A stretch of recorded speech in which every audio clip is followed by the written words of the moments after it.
வாழைக்காய் பஜ்ஜி, மிளகாய் பஜ்ஜி எப்படி பண்ணுறது பார்க்கலாமா? என்கிட்ட சக்தி பஜ்ஜி மிக்ஸ் இருந்துச்சு, அது பவுலில் கொட்டிக்கிறேன். அதெல்லாம் எல்லாமே மிக்ஸ் பண்ணி தான் இருக்கும், ஆனால் பத்தாது. லைட்டாக சால்ட்டு, கொஞ்சம் பெருங்காயம், ஒரு ஸ்பூன் மிளகாத்தூள் போட்டுக்கிறேன். இப்போ கொஞ்சம் தண்ணி ஊற்றி நல்லா கரைச்சி எடுத்துக்கலாம். இந்த அளவுக்கு இருந்தால் போதும். 2 மிளகாய், ஒரு வாழைக்காய் எடுத்துருக்கேன். இப்போ மெலிசாக கட் பண்ணி வச்சுக்கலாம் வாழைக்காவை. மிளகாய் இந்த மாதிரி துண்டாக கட் பண்ணி லைட்டாக சால்ட்டு போட்டு கலந்து வச்சுக்கலாம்.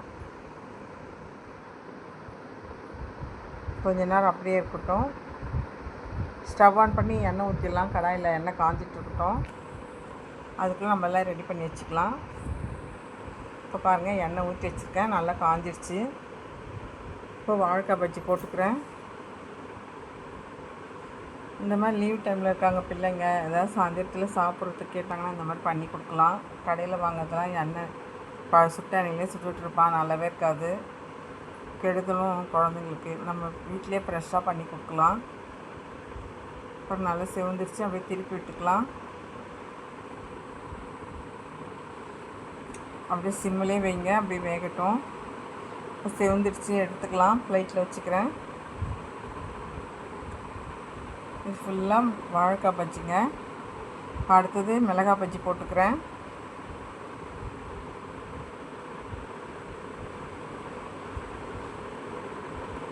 நம்ம அப்படியே போட்டோம்னா அதில் காரம்லாம் பத்தாது மாவுக்கு. அதனால் நம்ம கொஞ்சம் லைட்டாக சேர்த்துக்கணும், அப்போ தான் செம்ம டேஸ்ட்டாக இருக்கும். கொஞ்சம் பெருங்காயம், சால்ட்டு, கொஞ்சம் மிளகாத்தூள் போட்டோம்னா இன்னும் ரொம்ப டேஸ்ட்டாக இருக்கும். இப்போ அடுத்தது மிளகாய் பஜ்ஜி போட்டுக்கிறேன்.